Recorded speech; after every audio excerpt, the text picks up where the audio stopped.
ନମସ୍କାର, ମୁଁ ବିମଳ ପଲାଇ ଆପଣମାନଙ୍କୁ ଦୀପର ଦୀପାଳି ଚ୍ୟାନେଲକୁ ସ୍ୱାଗତ।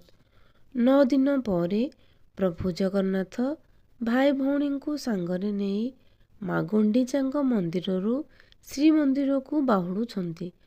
ପ୍ରଭୁଙ୍କ ବାହୁଡ଼ା ଯାତ୍ରା ଉପଲକ୍ଷେ ଏକ କ୍ଷୁଦ୍ର କବିତା ଶୁଣିବାକୁ ଯାଉଅଛି।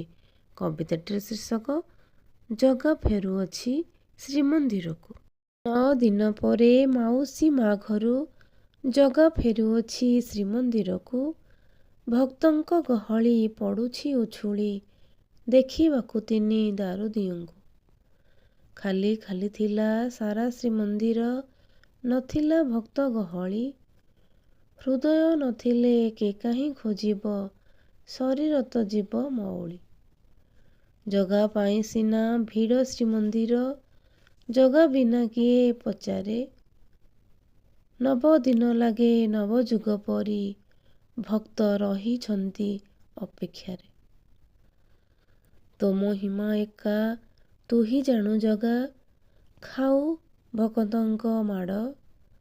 12 ମାସେ 13 ଯାତରା କରି ତୁ, ଲଗାଉ ଭକତ ଭିଡ଼। ବାହୁଡ଼ି ଆସ ହେ ଜଗତର ନାଥ, ଛାଡ଼ି ଜନ୍ମବେଦୀ ମୋହ। ଝୁରେ ଶ୍ରୀମନ୍ଦିର ବାଲି ଓ ପଥର, ନ ଦେଖି ତୋ କଳା ମୁହଁ। କି ସୁନ୍ଦର ଠାଣି ଦେଖାଇ ରଥରେ, ଫେରୁଛୁ ତୁ ଶ୍ରୀମନ୍ଦିର। ପଲକ ପଡ଼େନା ଆଖିରେ ଭକ୍ତର, ଦେଖୁଛନ୍ତି ବାର ବାର। ତୋ ଚକ୍ଷୁରେ ଅଛି ସମ୍ମୋହନ ଶକ୍ତି, କରିପାରୁ ବଶୀଭୂତ। ଚନ୍ଦ୍ର ସୂର୍ଯ୍ୟ ଯାର ଆଖିରେ ମିଶିଲେ, ହୋଇଯାଏ ପରା ହତ। ବରଷକେ ଥରେ ରତନ ବେଦୀରୁ, ଓହ୍ଲାଇ ଆସ ରାସ୍ତାକୁ। ବଡ଼ ଦାଣ୍ଡ ନାମେ ଖ୍ୟାତ ହୋଇଅଛି, ଜଗତ ଜାଣିଛି ଯାହାକୁ। ମାତା ଲକ୍ଷ୍ମୀଙ୍କର ଭେଟ ହେବ ତୁମ, ଚାହାଣି ମଣ୍ଡପେ ଯେବେ।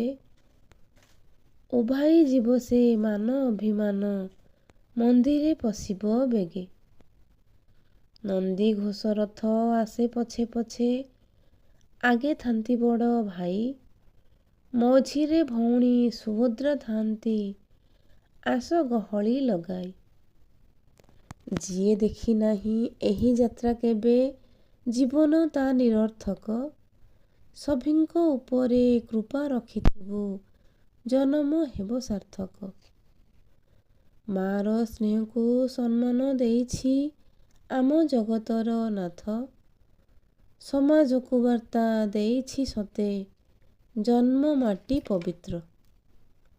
ଶ୍ରୀମନ୍ଦିର ହସେ ହୁଳହୁଳି ପଡ଼େ, ବାହୁଡ଼ିବେ ତିନି ଠାକୁର। ଜଗା ଫେରୁଅଛି ଶ୍ରୀମନ୍ଦିରକୁ, ସେ ତ ଭାବର କାଳିଆ ଠାକୁର। ସେ ତ ଭାବର କାଳିଆ ଠାକୁର। ଜୟ ଜଗନ୍ନାଥ। ଆପଣମାନଙ୍କୁ ଯଦି କବିତାଟି ଭଲ ଲାଗୁଥାଏ, ତେବେ ଭିଡ଼ିଓଟିକୁ ଲାଇକ୍ କମେଣ୍ଟ କରିବାକୁ ଭୁଲିବେ ନାହିଁ। ଚ୍ୟାନେଲରେ ନୂଆ ଥିଲେ ସବସ୍କ୍ରାଇବ୍ କରିଦିଅନ୍ତୁ।